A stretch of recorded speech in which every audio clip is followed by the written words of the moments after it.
ಒಂದು ಡಾಲರ್ಗೆ 90 ರೂಪಾಯಿ ಆಗಿದೆ. ಸೊ ಇದು ಏನನ್ನ ಸೂಚಿಸುತ್ತೆ ಮತ್ತೆ ಇದಕ್ಕೆ ಏನು ಕಾರಣ ಆಗಿರ್ಬೋದು ಸರ್? ಅನೇಕ ಅಗತ್ಯ ವಸ್ತುಗಳನ್ನ ಭಾರತ ಇಂಪೋರ್ಟ್ ಮಾಡ್ಕೊಳ್ತಾ ಇರೋದ್ರಿಂದ ಈ $1ಗೆ 90 ರೂಪಾಯಿಯಷ್ಟು ಏನು ರೂಪಾಯಿ ಮೌಲ್ಯ ಕುಸಿದಿದೆ, ಇದು ಎಕಾನಮಿಗೆ ಮತ್ತಷ್ಟು ಏರಿದೆ.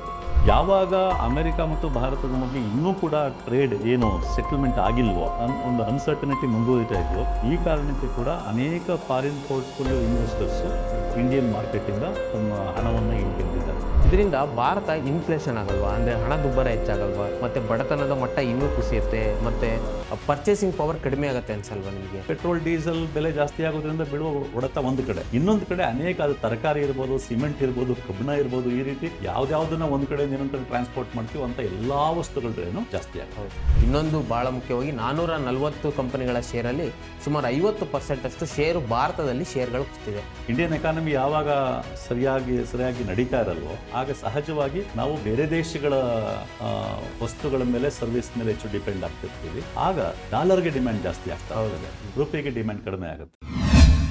ವೀಕ್ಷಕರೇ ನಮಸ್ಕಾರ. ಈ ದಿನ .comನ ವಿಶೇಷ ಸಂದರ್ಶನಕ್ಕೆ ನಿಮ್ಗೆಲ್ರಿಗೂ ಸ್ವಾಗತ. ಈ ದಿನ ವಿಶೇಷ ಚರ್ಚೆಯ ವಿಷಯ ಏನು ಅಂತ ಅಂದ್ರೆ, ಭಾರತದ ರೂಪಾಯಿ ಮೌಲ್ಯ ಡಾಲರ್ ಮುಂದೆ ಕುಸಿದಿದೆ. ಅಂದ್ರೆ $1ಗೆ 90 ರೂಪಾಯಿ 13 ಪೈಸೆಯಷ್ಟು ಭಾರತದ ರೂಪಾಯಿ ಮೌಲ್ಯ ಕುಸಿದಿದೆ. ಈ ವೇಳೆ ನಮ್ಮ ಭಾರತದ GDP ಮಟ್ಟ ಉತ್ತಮವಾಗಿದೆ ಅಂತ ತೋರಿಸ್ತಾರೆ. ಇದೇ ವೇಳೆಯಲ್ಲಿ 5th largest economy in world ಅಂತ ಭಾರತವನ್ನ ಬಿಂಬಿಸಲಾಗ್ತಿದೆ. ಇನ್ನು ಇನ್ ದ ಸೇಮ್ ಟೈಮ್ ಕೋಟ್ಯಾಂತರ ಯುವಕರು ಉದ್ಯೋಗ ಇಲ್ಲದೆ ನರಳ್ತಾ ಇದ್ದಾರೆ. ಇನ್ನು ಬಡತನದ ಮಟ್ಟ ತೀವ್ರವಾಗಿ ಭಾರತದಲ್ಲಿ ಕುಸಿತಾ ಇದೆ. ಇನ್ನು ಬಹಳ ಮುಖ್ಯವಾಗಿ ಮತೀಯ ದ್ವೇಷ ರಾಜಕಾರಣ ಭಾರತದಲ್ಲಿ ನಡೀತಾ ಇದೆ. ಇವೆಲ್ಲವನ್ನು ನೋಡ್ತಾ ಸುಮ್ಮನೆ ಎಷ್ಟೋ ಮಡಿಲ ಮಾಧ್ಯಮಗಳು ಸುಮ್ಮನೆ ಕೂತಿವೆ. ಇವೆಲ್ಲ ವಿಚಾರವಾಗಿ ಈ ಇವತ್ತಿನ ಸಂದರ್ಶನವನ್ನು ಮಾಡೋಣ. ಈ ಸಂದರ್ಶನದಲ್ಲಿ ನಮ್ಮ ಜೊತೆ ರಾಜಕೀಯ ವಿಶ್ಲೇಷಕರಾಗಿರುವಂತಹ ಡಾಕ್ಟರ್ BC ಬಸವರಾಜು ಅವರಿದ್ದಾರೆ. ಸರ್, ನಿಮಗೆ ಕಾರ್ಯಕ್ರಮಕ್ಕೆ ಸ್ವಾಗತ ಸರ್. ನಮಸ್ಕಾರ ಸರ್. ಬಹಳ ಮುಖ್ಯವಾಗಿ ಇವತ್ತೇನು ಚರ್ಚೆ ನಡೀತಾ ಇದೆ, ರೂಪಾಯಿ ಮೌಲ್ಯ ಡಾಲರ್ ಮುಂದೆ ಕುಸಿದಿದೆ. ಅಂದ್ರೆ $1ಗೆ 90 ರೂಪಾಯಿ ಆಗಿದೆ. ಸೊ ಇದು ಏನನ್ನ ಸೂಚಿಸುತ್ತೆ ಮತ್ತೆ ಇದಕ್ಕೆ ಏನು ಕಾರಣ ಆಗಿರ್ಬೋದು ಸರ್? ಮೇಲ್ನೋಟಕ್ಕೆ ಇದು ಅತ್ಯಂತ ಸ್ಪಷ್ಟವಾಗಿ ಭಾರತದ ಆರ್ಥಿಕತೆ ಸರಿಯಾದ ದಾರಿಯಲ್ಲಿಲ್ಲ ಅನ್ನೋದನ್ನ ತೋರಿಸ್ತದೆ. ಭಾರತ ಆರ್ಥಿಕತೆ ಸದೃಢವಾಗಿ ಇಲ್ಲ ಅನ್ನೋದನ್ನ ಮೇಲ್ನೋಟಕ್ಕೆ ಇದು ತೋರಿಸುತ್ತೆ. $1ಗೆ 90 ರೂಪಾಯಿ ಆಗಿರ್ತಕ್ಕಂಥದ್ದು ಇಡೀ ದೇಶದ ಇತಿಹಾಸದಲ್ಲೇ ಮೊದಲು. ಹಾಗೆ ನೋಡಿದ್ರೆ ಮೋದಿಯವರು ಪ್ರಧಾನಮಂತ್ರಿ ಆದ ಮೇಲೆ ಈ ವಿಷಯದಲ್ಲೇ ಅನೇಕ ಮೊದಲುಗಳಾಗಿವೆ. $1ಗೆ 65 ರೂಪಾಯಿ ಆಗಿದ್ದು ಮೊದಲು, 70 ರೂಪಾಯಿ ಆಗಿದ್ದು ಮೊದಲು, 75 ರೂಪಾಯಿ ಆಗಿದ್ದು ಮೊದಲು, ಈಗ 90 ರೂಪಾಯಿ ಆಗಿರೋದು ಮೊದಲು, 100 ರೂಪಾಯಿನೂ ಆಗ್ಬೋದು, ಇರಲಿ. ಸೊ ಇದು ಈ ಒಟ್ಟು ಭಾರತ ಅನೇಕ ಅತಿ ಮುಖ್ಯವಾದ ವಸ್ತುಗಳ ಮೇಲೆ ಇಂಪೋರ್ಟ್ನೇ ಮಾಡ್ಕೊಳ್ತಿರೋದ್ರಿಂದ ಅತಿ ಮುಖ್ಯವಾದ ವಸ್ತುಗಳನ್ನ, ಅದು ಪೆಟ್ರೋಲಿಯಂ ಪ್ರಾಡಕ್ಟ್ಸ್ ಆಗಿರ್ಬೋದು, ಎಲೆಕ್ಟ್ರಾನಿಕ್ ಗೂಡ್ಸ್ ಆಗಿರ್ಬೋದು, ಎಲೆಕ್ಟ್ರಾನಿಕ್ ಗೂಡ್ಸ್ನ ಈ ಕಾಂಪೊನೆಂಟ್ಸ್ ಆಗಿರ್ಬೋದು. ಈಗ ಮೊಬೈಲ್ ಫೋನ್ಗಳಲ್ಲಿ ಇಂಡಿಯಾ ಇಡೀ ಪ್ರಪಂಚದ ಅತಿ ದೊಡ್ಡ ಮ್ಯಾನುಫ್ಯಾಕ್ಚರ್ಗಳಲ್ಲಿ ಒಂದು. ಆದರೆ ಮೊಬೈಲ್ ಫೋನ್ಗಳಲ್ಲಿ ಅಸೆಂಬಲ್ ಆಗುತ್ತೆ ಅಷ್ಟೇ ಹೊರತು ಅಲ್ಲಿ ಕಾಂಪೊನೆಂಟ್ಗಳೆಲ್ಲ ಬೇರೆ ದೇಶಗಳಿಂದನೇ ಬರುವಂಥದ್ದು. ಹಾಗಾಗಿ ಈ ಒಂದು ದೇಶ ನಡಿಬೇಕಾದ್ರೆ, ದೇಶದ ಅಭಿವೃದ್ಧಿ ಆಗಬೇಕಾದ್ರೆ, ದೇಶ ನಡಿಬೇಕಾದ್ರೆ ಅಗತ್ಯ ವಸ್ತುಗಳೇನಿದೆ ಅದನ್ನು ಅನೇಕ ಅಗತ್ಯ ವಸ್ತುಗಳನ್ನ ಭಾರತ ಇಂಪೋರ್ಟ್ ಮಾಡ್ಕೊಳ್ತಾ ಇರೋದ್ರಿಂದ ಈ $1ಗೆ 90 ರೂಪಾಯಿಯಷ್ಟು ಏನು ರೂಪಾಯಿ ಮೌಲ್ಯ ಕುಸಿದಿದೆ, ಇದು ಎಕಾನಮಿಗೆ ಮತ್ತಷ್ಟು ಏಟು ಕೊಡುತ್ತೆ. ಸರ್, ಈಗ ಡಾಲರ್ ಮುಂದೆ ರೂಪಾಯಿ ವ್ಯಾಲ್ಯೂ ಕುಸಿತಿರೋದು ಅಮೆರಿಕದ ಸುಂಕದ ನೀತಿನೂ ಕಾರಣ ಆಗಿರುತ್ತೆ ಅನ್ಸುತ್ತಾ ನಿಮಗೆ? ಅದು ಒನ್ ಆಫ್ ದ ರೀಸನ್ಸು. ಈಗ ಈ ರೂಪಾಯಿ ಮೌಲ್ಯ ಕುಸಿದಿದ್ದು ಈ ವರ್ಷದಲ್ಲಿ ಜನವರಿನಲ್ಲಿ $1ಗೆ 85 ರೂಪಾಯಿ ಇತ್ತು, ಈಗ 90 ರೂಪಾಯಿ ಆಗಿದೆ. ಅಂದರೆ ಒಂದೇ ವರ್ಷದಲ್ಲಿ 5% ಅಷ್ಟು ಕಡಿಮೆ ಆಗಿದೆ ರೂಪಾಯಿ ಮೌಲ್ಯ. ಇದು ಅತ್ಯಂತ ಹೆಚ್ಚಿನ ಮಟ್ಟದಲ್ಲಿ ಕಡಿಮೆ ಆದಂಥದ್ದು ರೂಪಾಯಿ ಮೌಲ್ಯ ಯಾವುದೇ ಒಂದು ವರ್ಷದಲ್ಲಿ ಅಂತ ತಗೊಂಡಾಗ. ಇದಕ್ಕೆ ಒಂದು ಮುಖ್ಯ ಕಾರಣ, ಹೌದು, ಅಮೆರಿಕ ಮತ್ತು ಇವತ್ತೇನು ಭಾರತದ ಮೇಲೆ ಅತ್ಯಂತ ಹೆಚ್ಚಿನ ಮಟ್ಟದಲ್ಲಿ ಟ್ಯಾಕ್ಸು ಮತ್ತು ಫೈನೆಲ್ಲ ಹಾಕಿದ್ವಿ. 25% ಟ್ಯಾಕ್ಸು, 25% ಫೈನ್ ಹಾಕಿದೆ. ಹೌದು. ಸೊ ಇದು ಕೂಡ ಭಾರತದ ಒಟ್ಟು ವ್ಯಾಪಾರಕ್ಕೆ ದೊಡ್ಡ ಹೊಡೆತ ಕೊಟ್ಟಿದೆ. ಉದಾಹರಣೆಗೆ ಅಕ್ಟೋಬರ್ ತಿಂಗಳಿನಲ್ಲಿ ಭಾರತದ trade deficit highest in any 1 month, $41 billion ಆಗಿತ್ತು. ಇದು ಕೂಡ ರೂಪಾಯಿ ಮೌಲ್ಯ ಕುಸಿಲಿಕ್ಕೆ ಕಾರಣ ಆಗಿದೆ. ನಂಬರ್ 1. ನಂಬರ್ 2, ಯಾವಾಗ ಅಮೆರಿಕ ಮತ್ತು ಭಾರತದ ಮಧ್ಯೆ ಇನ್ನೂ ಕೂಡ ಟ್ರೇಡ್ ಏನು ಸೆಟಲ್ಮೆಂಟ್ ಆಗಿಲ್ವೋ ಒಂದು ಅನ್ಸರ್ಟನಿಟಿ ಮುಂದುವರಿತಾ ಇದೆಯೋ, ಈ ಕಾರಣಕ್ಕೆ ಕೂಡ ಅನೇಕ ಫಾರಿನ್ ಪೋರ್ಟ್ಫೋಲಿಯೋ ಇನ್ವೆಸ್ಟರ್ಸು ಇಂಡಿಯನ್ ಮಾರ್ಕೆಟಿಂದ ತಮ್ಮ ಹಣವನ್ನು ಹಿಂತೆಗೆದಿದ್ದಾರೆ. ಈ ಇಡೀ ಒಂದು ವರ್ಷದಲ್ಲಿ, ಈ 2020-25 ಜನವರಿಯಿಂದ ಇಲ್ಲಿ ತನಕ ಫಾರಿನ್ ಪೋರ್ಟ್ಫೋಲಿಯೋ ಇನ್ವೆಸ್ಟರ್ಸು ತೆಗೆದಿರ್ತಕ್ಕಂಥ ಹಣ $17 ಬಿಲಿಯನ್ ಇಂಡಿಯನ್ ಮಾರ್ಕೆಟಿಂದ. ಅದನ್ನು ತೊಗೊಂಡೋಗಿ ಅಮೆರಿಕನ್ ಮಾರ್ಕೆಟು, ಬೇರೆ ಕಡೆ ಅದನ್ನು ಎಲ್ಲಿ ಜಾಸ್ತಿ ರಿಟರ್ನ್ಸ್ ಬರ್ತಾ ಇದೆಯೋ, ಎಲ್ಲಿ ಒಂದು ಮಟ್ಟಿಗೆ ಸ್ಟೆಬಿಲಿಟಿ ಇದೆಯೋ ಅಲ್ಲಿ ಇನ್ವೆಸ್ಟ್ ಮಾಡಿದ್ದಾರೆ. ಇದು ಕೂಡ ರೂಪಾಯಿ ಮೌಲ್ಯ ಕುಸಿಲಿಕ್ಕೆ ಕಾರಣ ಆಗಿದೆ ಅಂತ ಹೇಳ್ಬೋದು. ನೀವು ಆಗಲೇ ಮೊದಲನೇ ಪ್ರಶ್ನೆಗೆ ಉತ್ತರ ಕೊಡ್ತಾ ಹೇಳಿದ್ರಿ, ಇಂಪೋರ್ಟ್ ಅದರಲ್ಲೂ ಎಸ್ಪೆಷಲಿ ಇಂಪೋರ್ಟ್ ಮಾಡ್ಕೊಳ್ಳುವಾಗ ಎಕ್ಸ್ಪೆನ್ಸಿವ್ ಆಗಿದೆ, ಅದರಲ್ಲಿ ಆಯಿಲು, ಎಲೆಕ್ಟ್ರಾನಿಕ್ ಐಟಮ್ಸು. ಈಗ ಉದಾಹರಣೆಗೆ ಆಗಲೇ ನೀವು ಹೇಳ್ದಂಗೆ $1ಗೆ 80 ರೂಪಾಯಿ ಕೊಟ್ಟು ನಾವು ಯಾವುದೇ ಒಂದು ವಸ್ತುವನ್ನು ತೊಗೊತಾ ಇದ್ವಿ. ಈಗ ಅದೇ $1 ಈಕ್ವಾಲಿಟಿಯಾಗಿ ನೋಡಿದ್ರು ಈಗ ಅದು 90 ರೂಪಾಯಿಗೆ, ಅಂದರೆ 10 ರೂಪಾಯಿ ನಾವೇ ಜಾಸ್ತಿ ಕೊಡಬೇಕಾಗತ್ತೆ. ಇದರಿಂದ ಭಾರತ ಇನ್ಫ್ಲೇಷನ್ ಆಗಲ್ವಾ, ಅಂದರೆ ಹಣದುಬ್ಬರ ಹೆಚ್ಚಾಗಲ್ವಾ, ಮತ್ತು ಬಡತನದ ಮಟ್ಟ ಇನ್ನೂ ಕುಸಿಯುತ್ತೆ, ಮತ್ತು ಪರ್ಚೇಸಿಂಗ್ ಪವರ್ ಕಡಿಮೆ ಆಗುತ್ತೆ ಅನ್ಸಲ್ವಾ ನಿಮಗೆ? ಹೌದು. ಈಗ ಇದು ವೆರಿ ಸಿಂಪಲ್. ಉದಾಹರಣೆಗೆ ನಾವು ಪೆಟ್ರೋಲಿಯಂನ ಪರ್ಚೇಸ್ ಮಾಡ್ತೀವಿ. ನಮ್ಮ ದೇಶದಲ್ಲಿ ಎಷ್ಟು ಪೆಟ್ರೋಲ್ ಡೀಸೆಲ್ ಬೇಕಾಗಿದೆಯೋ, ಅದಕ್ಕೆ ಅಗತ್ಯ ಇರತಕ್ಕಂಥ ಕ್ರೂಡ್ ಪೆಟ್ರೋಲಿಯಂ ಎಷ್ಟು ಬೇಕಾಗಿದೆಯೋ ನಮಗೆ, ಅದರಲ್ಲಿ 85% ಅಷ್ಟು ನಾವು ಹೊರಗಡೆ ದೇಶಗಳಿಂದನೇ ಪರ್ಚೇಸ್ ಮಾಡುವಂಥದ್ದು. ಅಂದರೆ ನಮ್ಮ ದೇಶದ ಒಟ್ಟು ಎನರ್ಜಿ ರಿಕ್ವೈರ್ಮೆಂಟ್ ಎಷ್ಟಿದೆಯೋ ಅದರಲ್ಲಿ 85% ನಾವು ಪರ್ಚೇಸ್ ಮಾಡ್ತೀವಿ. ಈಗ ಉದಾಹರಣೆಗೆ ಒಂದು ಬ್ಯಾರೆಲ್ ಕ್ರೂಡ್ ಪೆಟ್ರೋಲಿಯಂಗೆ $100 ಇತ್ತು ಅಂತ ಅನ್ಕೊಳ್ಳೋಣ. $100 ಇದ್ದಾಗ $1ಗೆ 80 ರೂಪಾಯಿ ಇದ್ದರೆ ನಾವೇನು ಎಷ್ಟು ಪೇ ಮಾಡ್ತಾ ಇರ್ತೀವಿ? ಒಂದು ಬ್ಯಾರೆಲ್ಗೆ $100 ಅಂತಂದರೆ 8,000 ರೂಪಾಯಿ ಪೇ ಮಾಡ್ತಾ ಇರ್ತೀವಿ. ಅದೇ ಈಗ 90 ರೂಪಾಯಿ ಆಯಿತು. ಈಗೇನು ಮಾಡ್ತಾ ಇರ್ತೀವಿ ನಾವು? 9,000 ರೂಪಾಯಿ ಪೇ ಮಾಡ್ತಾ ಇರ್ತೀವಿ. ಸೊ 9,000 ರೂಪಾಯಿ ಪೇ ಮಾಡಿದಾಗ ಸಹಜವಾಗಿ ಏನಾಗ್ತದೆ, ನಾವು ಹೆಚ್ಚು ಪೇ ಮಾಡಬೇಕಾದಾಗ ಇಲ್ಲಿ ಜನ ಏನು ಬಳಕೆ ಮಾಡ್ತಾರೆ ಪೆಟ್ರೋಲ್ ಡೀಸೆಲನ್ನು, ಮತ್ತು ಇಂಡಸ್ಟ್ರಿಗಳಿಗೆ ಬಳಕೆ ಆಗುತ್ತೆ ಡೀಸೆಲ್ ಮುಖ್ಯವಾಗಿ. ಈ ಪೆಟ್ರೋಲ್ ಡೀಸೆಲ್ ಬೆಲೆ ಜಾಸ್ತಿ ಆಗುತ್ತೆ. ಪೆಟ್ರೋಲ್ ಡೀಸೆಲ್ ಬೆಲೆ ಜಾಸ್ತಿ ಆದಾಗ ಏನಾಗುತ್ತೆ, ಎಲ್ಲ ಅಗತ್ಯ ವಸ್ತುಗಳ ಬೆಲೆನೂ ಜಾಸ್ತಿ ಆಗುತ್ತೆ. ಯಾಕೆಂತಂದರೆ ಡೀಸೆಲ್ ಮುಖ್ಯವಾಗಿ ಟ್ರಾನ್ಸ್ಪೋರ್ಟೇಷನ್ಗೆ ಬಳಸ್ತೀವಿ ನಾವು. ನೇರವಾಗಿ ಪೆಟ್ರೋಲ್ ಡೀಸೆಲ್ ಬೆಲೆ ಜಾಸ್ತಿ ಆಗೋದ್ರಿಂದ ಬಿಡುವ ಹೊಡೆತ ಒಂದು ಕಡೆ, ಇನ್ನೊಂದು ಕಡೆ ಅನೇಕ ಅದು ತರಕಾರಿ ಇರ್ಬೋದು, ಸಿಮೆಂಟ್ ಇರ್ಬೋದು, ಕಬ್ಬಣ ಇರ್ಬೋದು, ಈ ರೀತಿ ಯಾವುದ್ಯಾವುದನ್ನ ಒಂದು ಕಡೆಯಿಂದ ಇನ್ನೊಂದು ಕಡೆ ಟ್ರಾನ್ಸ್ಪೋರ್ಟ್ ಮಾಡ್ತೀವೋ ಅಂತ ಎಲ್ಲ ವಸ್ತುಗಳ ಬೆಲೆನೂ ಜಾಸ್ತಿ ಆಗುತ್ತೆ. ಅದರಿಂದ ಹಣದುಬ್ಬರ ಜಾಸ್ತಿ ಆಗುತ್ತೆ, ಜನರ ಪರ್ಚೇಸಿಂಗ್ ಪವರು ಕಡಿಮೆ ಆಗ್ತಾ ಹೋಗುತ್ತೆ, ಬಡತನದ ಮಟ್ಟನೂ ಬಡತನ ಕೂಡ ಜಾಸ್ತಿ ಆಗ್ತಾ ಹೋಗುತ್ತೆ. ಆದರೆ ಈಗ $1 90 ರೂಪಾಯಿ ಏನಾಗಿದೆ, ಈಗ ಈ ತಕ್ಷಣಕ್ಕೆ ಪೆಟ್ರೋಲ್ ಡೀಸೆಲ್ ಬೆಲೆ ಏನು ಜಾಸ್ತಿ ಆಗಲ್ಲ. ಯಾಕೆ ಅಂತಂದ್ರೆ ಪರಿಶುದ್ಧ ನಂದಿನಿ ಹಾಲಿನಿಂದ ತಯಾರಿಸಿದ ನೈಜ ನಂದಿನಿ ಐಸ್ ಕ್ರೀಮ್ಸ್.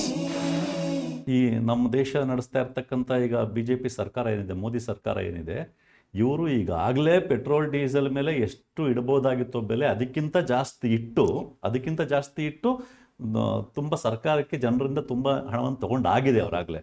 ಅಂದರೆ ಈಗಿನ ಕ್ರೂಡ್ ಪೆಟ್ರೋಲಿಯಂ ಬೆಲೆ ಏನಿದೆಯೋ ಅದಕ್ಕೇನು ಭಾರತ ಸರ್ಕಾರ ಕೊಡ್ತಾ ಇದೆಯೋ ಇಂಪೋರ್ಟ್ ಮಾಡ್ಕೋಬೇಕಾದ್ರೆ ಅದ್ರ ಬೇಸಿಸ್ ಮೇಲೆ ಎಷ್ಟು ಇಡಬೇಕಾಗಿತ್ತು, ಅದನ್ನ ಇಟ್ಕೊಂಡು ನೋಡಿದ್ರೆ ಒಂದು ಲೀಟ್ರಿಗೆ ಅಟ್ಲೀಸ್ಟ್ 80 ರೂಪಾಯಿ ಹಂಗಾರು ಸಿಗೋಂಗೆ ಇಡಬೇಕಾಗಿತ್ತು ಪೆಟ್ರೋಲ್. ಬಟ್ ಈಗಾಗಲೇ 100 ರೂಪಾಯಿ ಹೊರಟೋಗಿದೆ ಪೆಟ್ರೋಲ್, ಸುಮಾರು ದಿನ ಆಗೋಯ್ತು. ಹಾಗಾಗಿ ಈಗಾಗಲೇ ಸುಮಾರು ಲಾಭವನ್ನು ಗಳಿಸ್ಕೊಂಡಿದೆ ಕೇಂದ್ರ ಸರ್ಕಾರ. ಈಗೇನಾಗುತ್ತೆ, ರೂಪಾಯಿ ವ್ಯಾಲ್ಯೂ ಬಿದ್ದಿದ್ರಿಂದ ಕೇಂದ್ರ ಸರ್ಕಾರಕ್ಕೆ ಏನು ಲಾಭ ಸಿಗ್ತಾ ಇತ್ತಲ್ಲ ಪೆಟ್ರೋಲ್ ಡೀಸೆಲಿಂದ ಪ್ರತಿ ವರ್ಷ, ಅದು ಸ್ವಲ್ಪ ಕಡಿಮೆ ಆಗುತ್ತೆ.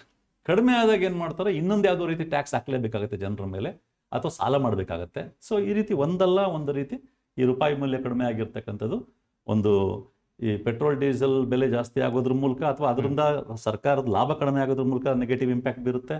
ಮತ್ತು ಈ ಮೊದಲೇ ಹೇಳ್ದಂಗೆ ಅನೇಕ ಎಲೆಕ್ಟ್ರಾನಿಕ್ ಗೂಡ್ಸ್ಗಳು ಮತ್ತು ಈ ಮೊಬೈಲ್ ಫೋನ್ಗಳಿರ್ಬೋದು, ಉಳಿದೆಲ್ಲ ಎಲೆಕ್ಟ್ರಾನಿಕ್ ಗೂಡ್ಸ್ಗಳು, ಈ ರೀತಿ ನಾವು ಯಾವ ವಸ್ತುಗಳನ್ನ ಬೇರೆ ಬೇರೆ ದೇಶಗಳಿಂದ ಇಂಪೋರ್ಟ್ ಮಾಡ್ಕೊಳ್ತಾ ಇದೀವೋ ಅವುಗಳೆಲ್ಲ ಬೆಲೆನೂ ಜಾಸ್ತಿ ಆಗುತ್ತೆ. ಈಗ ನಾವು ಇಂಪೋರ್ಟ್ ಬಗ್ಗೆ ಮಾತಾಡಿದ್ವಿ, ಆದರೆ ಎಕ್ಸ್ಪೋರ್ಟ್ ಈಗ ನಾನು ಆಗಲೇ ನಿಮಗೆ ಹೇಳಿದಾಗೆ 80 ರೂಪಾಯಿಗೆ ಇದ್ದದ್ದು ಈಗ 90 ರೂಪಾಯಿ ಆಗಿದೆ. ಸೊ 10 ರೂಪಾಯಿ ಜಾಸ್ತಿಯಾಗಿ ನಾವು ಇಂಪೋರ್ಟ್ ಮಾಡ್ಕೊತಾ ಇದೀವಿ. ಆದರೆ ಎಕ್ಸ್ಪೋರ್ಟ್ ಮಾಡುವಾಗ 10 ರೂಪಾಯಿ ನಮಗೆ ಜಾಸ್ತಿ ಸಿಗುತ್ತೆ. ಸೊ ಭಾರತ ಎಕ್ಸ್ಪೋರ್ಟ್ ಮಾಡಿ ಮತ್ತೆ ಇನ್ನೂ ಸಾಕಷ್ಟು ಹಣ ಗಳಿಸ್ಬೋದಲ್ವಾ? ಯಾಕಂದ್ರೆ ಈಗ ಎಲ್ಲರೂ ಹೇಳ್ತಿರೋ ಪ್ರಕಾರ ಎಕ್ಸ್ಪೋರ್ಟ್ ವ್ಯಾಲ್ಯೂ ಜಾಸ್ತಿ ಆಗುತ್ತೆ, ಎಕ್ಸ್ಪೋರ್ಟ್ ಇಂದ ಭಾರತ ಇನ್ನೂ ಆರ್ಥಿಕತೆ ಹೆಚ್ಚಾಗತ್ತೆ ಅಂತಾರೆ. ಇದು ನೀತಿ ಆಯೋಗದ ಅಧ್ಯಕ್ಷರು ಸೇರಿದಂಗೆ ರುಪಿ ವ್ಯಾಲ್ಯೂ ಕಡಿಮೆ ಆಗಿದೆ, ಇದರಿಂದ ಏನೂ ತೊಂದರೆ ಏನೂ ಇಲ್ಲ, ಒಳ್ಳೆಯದೇ ಅಂತ ಮಾತಾಡ್ತಾ ಇರೋರು ಈ ಮಾತನ್ನು ಹೇಳ್ತಾ ಇದ್ದಾರೆ. ನಿಜ, ಅದರಲ್ಲಿ ಸಂಪೂರ್ಣ ಸುಳ್ಳಿದೆ ಅಂತ ನಾನು ಹೇಳ್ತಾ ಇಲ್ಲ. ಈಗ ಎಕ್ಸ್ಪೋರ್ಟ್ ಮಾಡ್ತಾ ಇದ್ವಿ ನಾವು, ಯಾವುದೋ ಒಂದು ಉದಾಹರಣೆಗೆ ಸಕ್ಕರೆ ಎಕ್ಸ್ಪೋರ್ಟ್ ಮಾಡ್ತೀವಿ ಅಂದ್ಕೊಳ್ಳೋಣ. ಒಂದು kg ಸಕ್ಕರೆಗೆ $1 ಇತ್ತು ಅಂತ ಅಂದ್ಕೊಳ್ಳೋಣ. $1 kg ಸಕ್ಕರೆಗೆ ನಾವು ಎಕ್ಸ್ಪೋರ್ಟ್ ಮಾಡ್ತಾ ಇರ್ತಕ್ಕಂಥದ್ದು. $1 ಇದ್ದಾಗ, $1ಗೆ 80 ರೂಪಾಯಿ ಇದ್ದಾಗ ನಮಗೆ 1 kg ಎಕ್ಸ್ಪೋರ್ಟ್ ಮಾಡಿ 80 ರೂಪಾಯಿ ಸಿಗ್ತಾ ಇತ್ತು. ಈಗ ಅದೇ 1 kg ಎಕ್ಸ್ಪೋರ್ಟ್ ಮಾಡ್ತೀವಿ, 90 ರೂಪಾಯಿ ಸಿಗುತ್ತೆ. ಮತ್ತು ನಮ್ಮಿಂದ ಯಾರು ಆಮದು ಮಾಡ್ಕೊಳ್ತಾರೆ, ಈಗ ಅಮೆರಿಕ ನಮ್ಮ ದೇಶದ ಯಾವುದೋ ವಸ್ತುಗಳನ್ನ ಅವರು ನಮ್ಮಿಂದ ಇಂಪೋರ್ಟ್ ಮಾಡ್ಕೊಳ್ತಾ ಇದ್ರೆ, ಅಥವಾ ನಮ್ಮಿಂದ ನಾವು ಅವ್ರಿಗೆ ಅವ್ರಿಗೆ ಲಾಭ ಆಗುತ್ತೆ, ಅವ್ರಿಗೆ ಅದು ಕಡಿಮೆ ಬೆಲೆಯಲ್ಲಿ ಸಿಗ್ದಂಗೆ ಆಗ್ತದೆ, ಯಾಕೆಂದ್ರೆ ರೂಪಾಯಿ ವ್ಯಾಲ್ಯೂ ಕಡಿಮೆ ಆಗಿರೋದ್ರಿಂದ. ಹಾಗಾಗಿ ಎಕ್ಸ್ಪೋರ್ಟ್ ಮಾರ್ಕೆಟಿಗೆ ಬಂದಾಗ ಇಂಡಿಯಾದಿಂದ ಯಾವ ವಸ್ತುಗಳನ್ನ ನಾವು ಎಕ್ಸ್ಪೋರ್ಟ್ ಮಾಡಬಹುದೋ ಆ ವಸ್ತುಗಳು ಇಂಟರ್ನ್ಯಾಷನಲ್ ಕಾಂಪಿಟೇಷನ್ಗೆ ಬಂದಾಗ ಕಾಂಪಿಟೇಟಿವ್ ಪ್ರೈಸಲ್ಲಿ ಸಿಗ್ತವೆ. ಹಾಗಾಗಿ ಎಕ್ಸ್ಪೋರ್ಟ್ ಮಾಡೋದಕ್ಕೆ ಒಂದು ಉತ್ತಮ ಅವಕಾಶ ಸಿಗುತ್ತೆ ಯಾರು ಎಕ್ಸ್ಪೋರ್ಟ್ ಮಾಡ್ತಾ ಇದ್ದಾರೋ ಅವ್ರಿಗೆ. ಇದನ್ನ ಇನ್ನೂ ಒಂದು ರೀತಿ ಹೇಳಲಾಗ್ತಾ ಇದೆ. ಈ ಎಕ್ಸ್ಪೋರ್ಟ್ ಈಗ ಇಂಡಿಯನ್ ಗೂಡ್ಸು ಈ ಒಂದು ಸನ್ನಿವೇಶದಲ್ಲಿ ಕಡಿಮೆ ಬೆಲೆಗೆ ಸಿಗೋದ್ರಿಂದ ಎಕ್ಸ್ಪೋರ್ಟ್ ಜಾಸ್ತಿ ಆಗುತ್ತೆ. ಯಾಕಂದ್ರೆ ಕಡಿಮೆ ಬೆಲೆಗೆ ಸಿಗ್ತಾ ಇದೆ ಅಂತೇಳಿ ತಗೊಳ್ತಾರೆ, ಬೇರೆ ಬೇರೆ ದೇಶದವರು ಹೆಚ್ಚು ನಮ್ಮಿಂದ ಇಂಪೋರ್ಟ್ ಮಾಡ್ಕೊಳ್ತಾರೆ. ಇದನ್ನ ಬಳಸ್ಕೊಂಡು ಇಲ್ಲಿ ಲೋಕಲ್ ಡೊಮೆಸ್ಟಿಕ್ ಮ್ಯಾನುಫ್ಯಾಕ್ಚರಿಂಗ್ಗೆ ಹೆಚ್ಚಿನ ಉತ್ತೇಜನ ಕೊಡಬಹುದು. ಆ ರೀತಿಯಾಗಿ ಇದನ್ನ ಒಳ್ಳೆ ರೀತಿಯಲ್ಲಿ ಬಳಸ್ಕೋಬಹುದು ಅನ್ನೋ ಮಾತು ಬರ್ತಾ ಇದೆ. ಬಟ್ ಕಡೆಯ 10 ವರ್ಷಗಳಲ್ಲಿ ಇಲ್ಲೇ ಮ್ಯಾನುಫ್ಯಾಕ್ಚರ್ ಮಾಡಬೇಕು ಅನ್ನೋ ಮೇಕ್ ಇನ್ ಇಂಡಿಯಾ ಆಗಿರ್ಬೋದು, ಅದ್ರ ಪರಿಸ್ಥಿತಿ ಏನಾಗಿದೆ ಅಂತ ನೋಡಿದ್ದೀವಿ.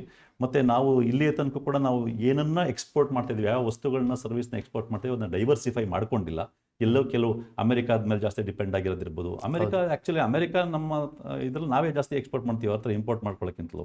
ಆದ್ರೆ ಅದ್ರ ಮೇಲೆ ಮಾತ್ರ ಡಿಪೆಂಡ್ ಆಗಿದ್ದೀವಿ. ಈಗ ಚೈನಾ ಜೊತೆ ಟ್ಯಾರಿಫ್ ಹಾಕಿದೆ ಅಮೆರಿಕ ಈಗ ನಮ್ಮ ಮೇಲೆ ಎಕ್ಸ್ಪೋರ್ಟ್ ಗೂಡ್ಸ್ಗೆ. ಹೌದೌದು.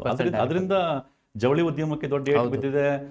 ಫರ್ಟಿಲೈಸರ್ ಉದ್ಯಮ ಇರ್ಬೋದು, ಅನೇಕ ಉದ್ಯಮಗಳಿಗೆ ದೊಡ್ಡ ವಜ್ರ ಮತ್ತು ಇದ್ರದ್ದು ಚಿನ್ನದ ಇದು ಉದ್ಯಮಕ್ಕೂ ಹೊಡೆತ ಬಿದ್ದಿದೆ.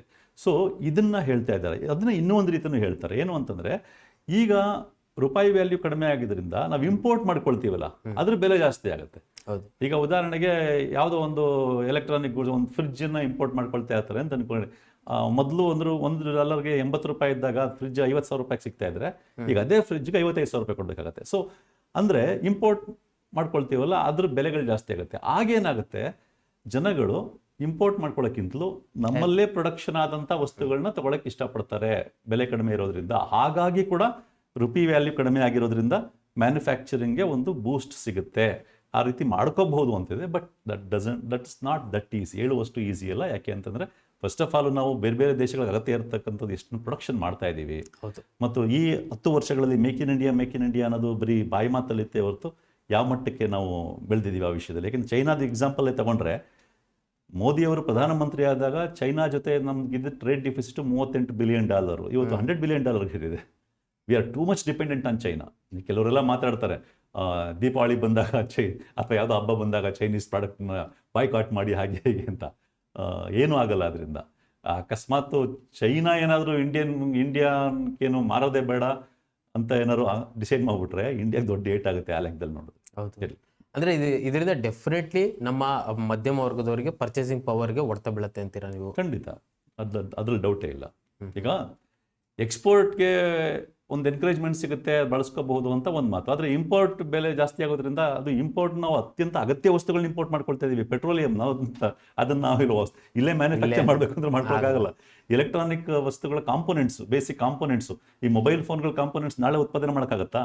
ಇಷ್ಟು ವರ್ಷ ಆದರೂ ಮಾಡೋಕ್ಕಾಗಿಲ್ಲ ನಮಗೆ. ಇವತ್ತು ಚೈನಾದಿಂದ ಇಂಪೋರ್ಟ್ ಮಾಡ್ಕೊಳ್ತಾ ಇದ್ದೀವಿ. ಹಾಗಾಗಿ ಜನರು ಬಳಸೋ ವಸ್ತುಗಳ ಬೆಲೆ ಜಾಸ್ತಿ ಆಗುತ್ತೆ, ಜನರು ಪರ್ಚೇಸಿಂಗ್ ಪವರ್ ಮೇಲೆ ದೊಡ್ಡ ಹೊಡೆತ ಬೀಳುತ್ತೆ, ಮತ್ತು ಅವ್ರ ಸೇವಿಂಗ್ಸ್ ಏನು ಮಾಡ್ಕೊಂಡಿರ್ತಾರೆ ಅದ್ರ ಬೆಲೆನೂ ಕಡಿಮೆ ಆಗ್ತಾ ಹೋಗುತ್ತೆ. ಇದೆಲ್ಲ ಇನ್ನೊಂದು ಬಹಳ ಮುಖ್ಯವಾಗಿ ಗಮನಿಸಬೇಕಾಗಿರೋದು, ಇದರಿಂದ ರೆಮಿಟೆನ್ಸ್ ಚೀಪರ್ ಆಗುತ್ತೆ ಅಂತ. ಅಂದರೆ ನಾವು ಈಗ ಫಾರ್ ಎಕ್ಸಾಂಪಲ್ NRIಗಳು ಯಾರಾದರೂ ವಿದೇಶದಲ್ಲಿದ್ದರೆ ಅವರು ಈ ಭಾರತಕ್ಕೆ ಹಣ ಕಳಿಸ್ಕೊಡುವಾಗ ಅದು ಚೀಪರ್ ಆಗುತ್ತೆ. ಮೊದಲೇ ಹೇಳಿದಾಗೆ $1ಗೆ 80 ರೂಪಾಯಿ ಕಳಿಸ್ಕೊಡ್ತಾರೆ, ಈಗ 90 ರೂಪಾಯಿ ಕಳಿಸ್ಕೊಡ್ತಾರೆ. ಇನ್ ದ ಸೇಮ್ ಟೈಮ್ ನಾವು ಅದನ್ನು ಇನ್ನೊಂದಾಗಿ ಗಮನಿಸ್ಬೋದು, ಈಗ ಭಾರತದವರು ವಿದೇಶದಲ್ಲಿ ಓದ್ತಿದ್ರೆ ಅವರ ಎಕ್ಸ್ಪೆಂಡಿಚರ್ ಜಾಸ್ತಿ ಆಗುತ್ತೆ ಇಲ್ಲಿ. ಹೌದು, ಇದು ಒಂದು ಪಾಸಿಟಿವ್ ಸೈಡ್, ಒಂದು ನೆಗೆಟಿವ್ ಸೈಡ್. ಈಗ ಪಾಸಿಟಿವ್ ಸೈಡ್ ಅಂತ ನೋಡೋದಾದ್ರೆ ಏನು ಅಂತಂದ್ರೆ, ಈಗ ವಿದೇಶದಲ್ಲಿ ಇರ್ತಾರೆ ಅವರು, ಇಲ್ಲಿ ಮನೆಗೆ ದುಡ್ಡು ಕಳಿಸ್ತಿರ್ತಾರೆ, ಇಲ್ಲಿ ಮನೇಲಿರೋ ನೆಂಟರುಗಳು ತಂದೆ ತಾಯಿಗಳಿಗೂ ದುಡ್ಡು ಕಳಿಸ್ತಾ ಇರ್ತಾರೆ. ಉದಾಹರಣೆಗೆ ಅವರು ಪ್ರತಿ ತಿಂಗಳು $100 ಕಳಿಸ್ತಾ ಇದ್ದಾರೆ ಅಂತ ಅನ್ಕೊಳ್ಳೋಣ. $100 ಕಳಿಸ್ತಿದ್ದಾಗ $1ಗೆ 80 ರೂಪಾಯಿ ಇದ್ದಾಗ ಇಲ್ಲಿಗೆ ಎಷ್ಟು ಬಂದಂಗೆ ಆಗ್ತಿತ್ತು? 8,000 ರೂಪಾಯಿ ಬಂದಂಗೆ ಆಗ್ತಿತ್ತು. ಈಗ 90 ರೂಪಾಯಿ ಆಗಿದೆ, 9,000 ರೂಪಾಯಿ ಬಂದಂಗೆ ಆಗುತ್ತೆ. ಸೊ ಹಾಗಾಗಿ ಫಾರಿನ್ ರೆಮಿಟೆನ್ಸಸ್ ಏನಿದೆ ನ್ಯಾಚುರಲಿ ಜಾಸ್ತಿ ಆಗುತ್ತೆ.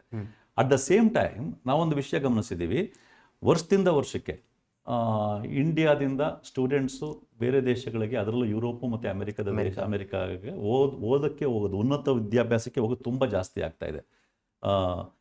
ಇನ್ಫ್ಯಾಕ್ಟ್ ಮೋದಿಯವರು 2012 ಮಾತಾಡ್ತಾ ಅಮೆರಿಕಾದವರು ಇಂಡಿಯಾದ ಮುಂದೆ ಕ್ಯೂ ನಿಂತ್ಕೋಬೇಕು, ವೀಸಾ ಕೊಡಿ ಅಂತ ಹಂಗೆ ಮಾಡಬೇಕು ಅಂತ ಹೇಳಿದ್ರು. ಈಗ ನೋಡಿದ್ರೆ ಇಂಡಿಯಾದರು ಅತಿ ಹೆಚ್ಚು ಸಂಖ್ಯೆಯಲ್ಲಿ ಸ್ಟೂಡೆಂಟ್ಸು.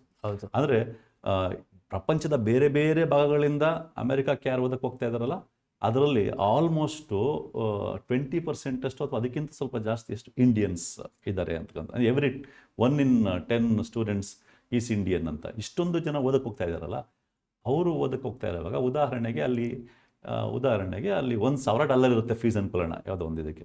$1,000 ಅಂದರೆ ಎಷ್ಟಾಯಿತು? ಹತ್ತತ್ರ $80,000 ಆಗ್ತಿತ್ತು. ಯಾವಾಗ ಅಂದರೆ $1,000 ಫೀಸ್ ಇದೆ ಅಂದರೆ ಇಲ್ಲಿ ಮಕ್ಕಳನ್ನ ಕಳಿಸ್ತಕ್ಕಂಥವ್ರು $80,000 ಬೇಕಾಗಿತ್ತು.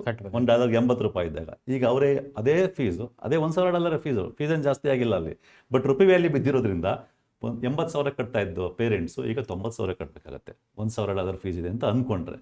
ಸೊ ಹೀಗೆ ಯಾರು ಓದಕ್ಕೆ ಹೋಗ್ತಾ ಇದ್ದಾರೆ ನಮ್ಮ ಯುವಜನರು, ಅವ್ರಿಗೆ ಭಾಳ ಎಕ್ಸ್ಪೆನ್ಸಿವ್. ಇದರಲ್ಲಿ ಒಂದು ನೆಗೆಟಿವ್ ಸೈಡು ಇದೆ, ಇನ್ನೊಂದು ಪಾಸಿಟಿವ್ ಸೈಡು ಇದೆ. ಇಲ್ಲ, ಇದು ಓದೋ ಹುಡುಗರಿಗೆ ಸಂಬಂಧಪಟ್ಟಂಗೆ ಕಂಪ್ಲೀಟ್ ನೆಗೆಟಿವ್, ಅದ್ರಲ್ಲಿ ಡೌಟೇ ಇಲ್ಲ. ಯಾಕೆಂದರೆ ಈ ಇಂಡಿಯನ್ ಸ್ಟೂಡೆಂಟ್ಸ್ ಈ ಥರ ಡಿಮ್ಯಾಂಡ್ ಜಾಸ್ತಿ ಆಗಿರೋದ್ರಿಂದ ಅಲ್ಲಿ ಫೀಸು ಜಾಸ್ತಿ ಇದೆ. ಮೊದಲೇ ಇದ್ದಿದ್ದು ಫೀಸ್ ಜಾಸ್ತಿ ಇದ್ದಿದ್ದು ಈಗ ಇನ್ನೂ ಜಾಸ್ತಿ ಆಗ್ತದೆ.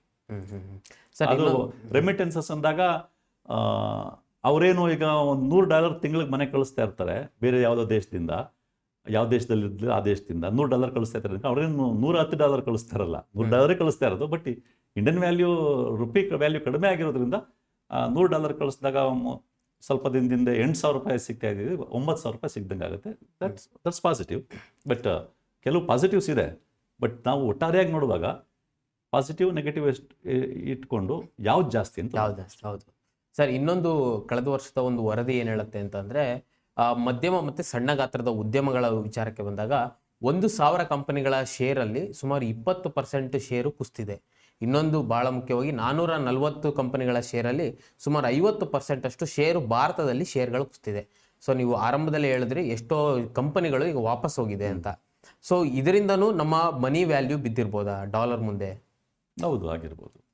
ಯಾಕೆಂದರೆ ಈ ಕಂಪನಿಗಳ ಶೇರ್ ವ್ಯಾಲ್ಯೂ ಕುಸಿದಿದೆ ಅಂತಂದಾಗ ಒಟ್ಟಾರೆ economy, huge number of companies are not performing in a better way ಅಂತ ಅಂದಾಗ ಒಟ್ಟಾರೆ ಅದು Indian economy is not doing well ಅಂತ. ಇಂಡಿಯನ್ ಎಕಾನಮಿ ಯಾವಾಗ ಸರಿಯಾಗಿ ನಡೀತಾ ಇರಲ್ವೋ ಆಗ ಸಹಜವಾಗಿ ನಾವು ಬೇರೆ ದೇಶಗಳ ವಸ್ತುಗಳ ಮೇಲೆ, ಸರ್ವಿಸ್ ಮೇಲೆ ಹೆಚ್ಚು ಡಿಪೆಂಡ್ ಆಗ್ತಿರ್ತೀವಿ. ಆಗ ಡಾಲರ್ಗೆ ಡಿಮ್ಯಾಂಡ್ ಜಾಸ್ತಿ ಆಗ್ತಾ ಹೋಗ್ತದೆ, ರುಪಿಗೆ ಡಿಮ್ಯಾಂಡ್ ಕಡಿಮೆ ಆಗುತ್ತೆ. ಹಂಗಾದಾಗ ಸಹಜವಾಗಿ ರುಪಿ ವ್ಯಾಲ್ಯೂ ಅಂದ್ರೆ ಇದು ಫಾರಿನ್ ಡೈರೆಕ್ಟ್ ಇನ್ವೆಸ್ಟ್ಮೆಂಟ್ ಕಡಿಮೆ ಆಗುತ್ತೆ. ಅಂದ್ರೆ ಫಾರಿನ್ ಡೈರೆಕ್ಟ್ ಇನ್ವೆಸ್ಟ್ಮೆಂಟು ಈಗಾಗಲೇ ಕಡಿಮೆ ಆಗ್ಬಿಟ್ಟಿದೆ. ಅದು ಏನು ತೋರಿಸ್ತದೆ ಅಂದರೆ, ಅಗೇನ್ ಭಾರತದ ಆರ್ಥಿಕತೆ ಇವರು ಬಣ್ಣದ ಮಾತುಗಳಲ್ಲಿ ಏನು ಹೇಳ್ತಾ ಇದ್ದಾರೆ ಆ ರೀತಿ ಇಲ್ಲ ಅನ್ನೋದನ್ನು ಅದು ಅತ್ಯಂತ ಸ್ಪಷ್ಟವಾಗಿ ತೋರಿಸುತ್ತೆ. ಉದಾಹರಣೆಗೆ ನೋಡಿ, ನೀವು 2024-25 ಭಾರತಕ್ಕೆ ಇವರು ಹೆಡ್ಲೈನ್ಸ್ ಅಲ್ಲಿ ಕೊಟ್ಟಿದ್ದೇನು ಅಂತಂದ್ರೆ ಹೈಯೆಸ್ಟ್ ಫಾರಿನ್ ಡೈರೆಕ್ಟ್ ಇನ್ವೆಸ್ಟ್ ಬಂದಿದೆ ಅಂತ. ಎಷ್ಟು ಹೇಳಿದ್ರು $81 ಬಿಲಿಯನ್ ಅಷ್ಟು ಬಂದಿದೆ. ಒಟ್ಟು ಬಂದಿದ್ದು ನಿಜ, $81 ಬಿಲಿಯನ್ ಅಷ್ಟು ಫಾರಿನ್ ಡೈರೆಕ್ಟ್ ಇನ್ವೆಸ್ಟ್ಮೆಂಟ್ ಬಂದಿದ್ದು ನಿಜ. ಆದರೆ ಒಟ್ಟಾರೆಯಾಗಿ ಎಷ್ಟು ಬಂತು ಅಂತ ನೋಡಿದ್ರೆ $81 ಬಿಲಿಯನ್ ಬೇರೆ ಬೇರೆ ದೇಶದ ಕಂಪನಿಗಳು ಬಂದು ಇನ್ವೆಸ್ಟ್ ಮಾಡಿದ್ವು. ಅದೇ ವರ್ಷ ಇಂಡಿಯಾದಿಂದ ಆಚೆ ಹೋಯ್ತಲ್ಲ, ಇಂಡಿಯಾದಿಂದ ಆಚೆ ಹೋಗಿದ್ದ ಇನ್ವೆಸ್ಟ್ಮೆಂಟ್ ಎಷ್ಟು ಅಂತಂದರೆ $80.6 ಬಿಲಿಯನ್. ಅದನ್ನಿಟ್ಕೊಂಡು ನೋಡಿದಾಗ ನಿಮಗೆ 24-25 ಭಾರತಕ್ಕೆ ಬಂದಿರತಕ್ಕಂಥ net foreign direct investment is only $0.4 billion, lowest in the history of liberalised India. ಅಂದರೆ 1992 ಇಂದ ನಾವು ನೋಡಿದ್ರೆ ಲೋಯೆಸ್ಟ್. ಆ ಇಂಡಿಯಾದಿಂದ ಆಚೆ ಹೋಯ್ತಲ್ಲ, ಅದರಲ್ಲಿ 2 ಥರ ಇದೆ. ಒಂದೇನು ಅಂತಂದರೆ ಇಂಡಿಯನ್ ಕಂಪನೀಸು, ಅದು ಅದಾನಿ ಆಗಿರ್ಬೋದು, ಅಂಬಾನಿ, ಈ ಥರ ಇಂಡಿಯನ್ ಕಂಪನೀಸು ಬೇರೆ ದೇಶಗಳಿಗೆ ಹೋಗಿ ಇನ್ವೆಸ್ಟ್ ಮಾಡಿದೆ. ಅಂದರೆ ನಮ್ಮ ದೇಶದಿಂದ ಇನ್ವೆಸ್ಟ್ಮೆಂಟ್ ಆಚೆಗೆ ಹೋಗಿದೆ. ಅಂದರೆ ಇಂಡಿಯನ್ ಕಂಪನೀಸೇ ಇಂಡಿಯಾದಲ್ಲಿ ಇನ್ವೆಸ್ಟ್ ಮಾಡೋ ಆಸಕ್ತಿ ತೋರಿಸಿಲ್ಲ ಒಂದು. ಇನ್ನೊಂದು ಕಡೆ ಫಾರಿನ್ ಕಂಪನೀಸ್ ಇಂಡಿಯಾದಲ್ಲೇನೋ ತುಂಬ ಹಿಂದೆ ಇನ್ವೆಸ್ಟ್ ಮಾಡಿದ್ವು, ಅದ್ರಲ್ಲಿ ಬಂದಂಥ ಲಾಭವನ್ನು ಇಲ್ಲೇ ಮತ್ತೆ ಮರು ಹೂಡಿಕೆ ಮಾಡಿಲ್ಲ. ಅದರ ಬದಲು ಬಂದಂಥ ಲಾಭವನ್ನು ಹೋದ ವರ್ಷ ಗಣನೀಯ ಮಟ್ಟದಲ್ಲಿ ಬೇರೆ ದೇಶಕ್ಕೆ ಇನ್ವೆಸ್ಟ್ ಮಾಡಿವೆ. ಹಾಗಾಗಿ ಒಟ್ಟು ಬಂದಿದ್ದು $81 ಬಿಲಿಯನ್ ಅದನ್ನು ಕೂಡ ಒಳಗಡೆ ಬಂದಿದ್ದು, ಒಳಗಡೆಯಿಂದ ಆಚೆ ಹೋಯ್ತಲ್ಲ $80.6 ಬಿಲಿಯನ್. ಅದನ್ನ ಎರಡು ಇಟ್ಕೊಂಡು ನೋಡಿದಾಗ ಒಟ್ಟಾರೆಯಾಗಿ ಬಂದಿದ್ದು net FDI is only $0.4 billion. ಇದೇನು ತೋರಿಸುತ್ತೆ ಅಂತಂದರೆ ಮಲ್ಟಿನ್ಯಾಷನಲ್ ಕಂಪನೀಸು, ದೊಡ್ಡ ಈವನ್ ಇಂಡಿಯನ್ ಕಂಪನೀಸ್ಗೂ ಕೂಡ ಭಾರತದಲ್ಲಿ ಬಿಸ್ನೆಸ್ ಚೆನ್ನಾಗಿ ನಡೆಯುತ್ತೆ ಅನ್ನೋ ವಿಶ್ವಾಸ ಇಲ್ಲ. ಯಾಕೆ ನಿಮಗೆ ಗೊತ್ತಿದೆ, ಯಾಕೆಂತಂದರೆ ಆ ಕಂಪನಿಗಳು ಇನ್ವೆಸ್ಟ್ ಮಾಡೋದೇ ಲಾಭ ಇದ್ದರೆ ಮಾತ್ರ. ಲಾಭ ಇದ್ದರೆ ಅಂದರೆ ಎಕಾನಮಿ ಚೆನ್ನಾಗಿ ನಡೀತಿದ್ದಾಗ, ದೇಶದೊಳಗಡೆ ಆರ್ಥಿಕ ಚಟುವಟಿಕೆಗಳು ಚೆನ್ನಾಗಿ ನಡೀತಾ ಇದ್ದಾಗ ಅವು ಬಂದು ಇನ್ವೆಸ್ಟ್ ಮಾಡ್ತವೆ. ಸೊ ಅವ್ರು ಇನ್ವೆಸ್ಟ್ ಮಾಡ್ತಿಲ್ಲ ಅಂತಂದರೆ, ಇಲ್ಲಿಂದನೇ ಆಚೆ ಹೋಗ್ತಾ ಇದ್ದಾರೆ ಅಂತಂದರೆ ದಟ್ ಶೋಸ್. ಇವೆಲ್ಲವೂ ಅಂದರೆ ನಮ್ಮಿಂದ FDI ಕಡಿಮೆ, ನಮಗೆ FDI ಬರೋದು ಕಡಿಮೆ ಆಗ್ತಾ ಹೋದಂಗೆ ಏನಾಗುತ್ತೆ, ರುಪಿಗೆ ಡಿಮ್ಯಾಂಡ್ ಕಡಿಮೆ ಆಗ್ತಾ ಹೋಗುತ್ತೆ, ಡಾಲರ್ಗೆ ಡಿಮ್ಯಾಂಡ್ ಜಾಸ್ತಿ ಆಗುತ್ತೆ. ನಮ್ಮಿಂದ ಇನ್ನೂ ಆಚೆ ಬೇರೆ ಹೋಗ್ತಿರುವಾಗ that's the thing. That's also one of the reasons for this down falling of the rupee. ಈಗ ಅದೇ ನೀವಾಗಲೇ ಹೇಳಿದಾಗೆ, ಈಗ ರುಪಿ ವ್ಯಾಲ್ಯೂ ಕಡಿಮೆ ಆಗ್ಲಿಕ್ಕೆ ಫಾರಿನ್ ಡೈರೆಕ್ಟ್ ಇನ್ವೆಸ್ಟ್ಮೆಂಟ್ ಬರ್ದೇ ಇರೋ ಕಾರಣ ಇದರಿಂದ. ಸೊ ಅಂದ್ರೆ ನಮ್ಮ ದೇಶದಲ್ಲಿ ಉದ್ಯೋಗಗಳು ಸೃಷ್ಟಿ ಆಗ್ತಿಲ್ಲ ಇದರಿಂದ, ಕಂಪನಿಗಳೆಲ್ಲ ಬೇರೆ ಕಡೆ ಹೋಗ್ತೇವೆ, ಡೈರೆಕ್ಟ್ ಇನ್ವೆಸ್ಟ್ಮೆಂಟ್ ಇಲ್ಲ. ಸೊ ಈ ರೀತಿ ಕಂಪನಿಗಳು ಬೇರೆ ಕಡೆ ಹೋಗಿದಾಗ ನಮ್ಮ ಭಾರತದ ಯುವಕರು ನಿರುದ್ಯೋಗಿಗಳಾಗ್ತಾರೆ. ಈಗಾಗಲೇ ಸಾಕಷ್ಟು ಕೋಟ್ಯಾಂತರ ಪ್ರಮಾಣದಲ್ಲಿ ನಿರುದ್ಯೋಗಿಗಳು ಭಾರತದಲ್ಲಿದ್ದಾರೆ. ಇನ್ನು ಬಹಳ ಮುಖ್ಯವಾಗಿ ಹಸಿವಿನ ಸೂಚ್ಯಂಕದಲ್ಲಿ ಭಾರತ 111ನೇ ಸ್ಥಾನದಲ್ಲಿದೆ. 125 ರಾಷ್ಟ್ರಗಳ ಪೈಕಿ 111ನೇ ಸ್ಥಾನದಲ್ಲಿ ನಾವಿದ್ದೀವಿ. ಇನ್ನು ವಿಶ್ವ ಬ್ಯಾಂಕ್ ಹೇಳೋ ಪ್ರಕಾರ 97 ಕೋಟಿಗೂ ಅಧಿಕ ಜನರು ಪೌಷ್ಟಿಕ ಆಹಾರದ ಕೊರತೆಯಿಂದ ಭಾರತದಲ್ಲಿ ಬಡತನವನ್ನು ಅನುಭವಿಸ್ತಾ ಇದ್ದಾರೆ. ಅದು ಪೌಷ್ಟಿಕ ಆಹಾರದ ಕೊರತೆಯಿಂದ. ಇವೆಲ್ಲ ಒಂದ್ ಕಡೆ ಇರುವಾಗ ಭಾರತದ GDP ಮಟ್ಟ ಉತ್ತಮವಾಗಿದೆ ಅಂತ ಒಂದ್ ಕಡೆ ನಾವು ತೋರಿಸ್ತಾ ಇದೀವಿ. 8.2% ಭಾರತದ GDP ಮಟ್ಟ ಇದೆ. ಸೊ ಇದೆಲ್ಲ ಏನ್ ತೋರ್ಸತ್ತೆ ಸರ್? ಯಾಕಂದ್ರೆ ಒಂದ್ ಕಡೆ GDP ಉತ್ತಮವಾಗಿದೆ, ಇನ್ನೊಂದ್ ಕಡೆ ಬಡತನದ ಮಟ್ಟ ಇನ್ನೂ ಕುಸಿತಾ ಇದೆ, ಹಸಿವಿನ ಸೂಚ್ಯಂಕ ಕುಸಿತಾ ಇದೆ. ಇಲ್ಲಿ ಇರೋದೇ ದೊಡ್ಡ ಕಾಂಟ್ರಾಡಿಕ್ಷನ್. ಒಂದು ಕಡೆ ಎರಡನೇ ತ್ರೈಮಾಸಿಕದಲ್ಲಿ, ಈ ಆರ್ಥಿಕ ವರ್ಷದ ಎರಡನೇ ತ್ರೈಮಾಸಿಕದಲ್ಲಿ GDP ಗ್ರೋತ್ ರೇಟ್ 8.2%, ನಂಬರ್ 1. ಅದೇ ಎರಡನೇ ತ್ರೈಮಾಸಿಕದಲ್ಲಿ ಇನ್ಫ್ಲೇಷನ್, ಹಣದುಬ್ಬರ ಕೇವಲ 0.5%. ಹೌದು, ಹಣದುಬ್ಬರ ಕೇವಲ 0.5% ಇದ್ದು GDP 8.2%, ಎರಡು ಒಂದಕ್ಕೊಂದಕ್ಕೆ ಪೂರಕ.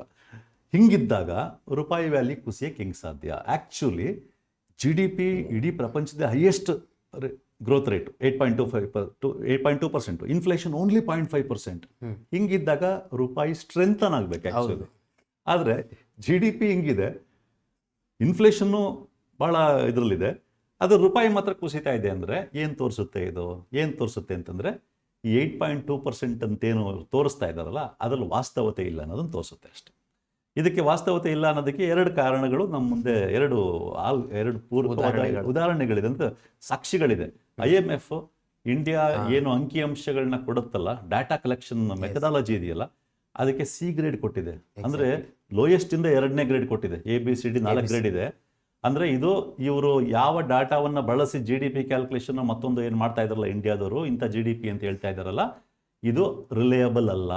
ಅವರು ನಡೆಸ್ತಾ ಡಾಟಾ ಕಲೆಕ್ಷನ್ನು ಸರಿಯಾದ ರೀತಿ ಮಾಡ್ತಾ ಇಲ್ಲ, ಅದು ರಿಲಯಬಲ್ ಅಲ್ಲ. ಆ ಡಾಟಾ ಇಟ್ಕೊಂಡು ಏನೇ ಕ್ಯಾಲ್ಕುಲೇಷನ್ ಮಾಡಿದ್ರು ಅದು ಸರಿಯಾಗಿರೋಕ್ಕೆ ಸಾಧ್ಯ ಇಲ್ಲ ಅನ್ನೋದನ್ನು IMF ಹೇಳ್ತಾ ಇದೆ ಒಂದು ಕಡೆ. ಇನ್ನೊಂದು ಕಡೆ ಇವರು GDP ಅಂತ 8.2% ಅಂತ ಹೇಳುವಾಗ ಏನು ಮಾಡ್ತಾ ಇದ್ದಾರೆ ಅಂತಂದರೆ, ಆರ್ಗನೈಸ್ಡ್ ಸೆಕ್ಟರ್ದು ಮಾತ್ರ ಸಿಗುತ್ತೆ ನಮಗೆ ನೇರವಾಗಿ. ಆರ್ಗನೈಸ್ ಸೆಕ್ಟರ್ದು GDP ಅಲ್ಲೇ ಏನು ಬೆಳವಣಿಗೆ ಆಗ್ತಾ ಇದೆ ಅಂತ.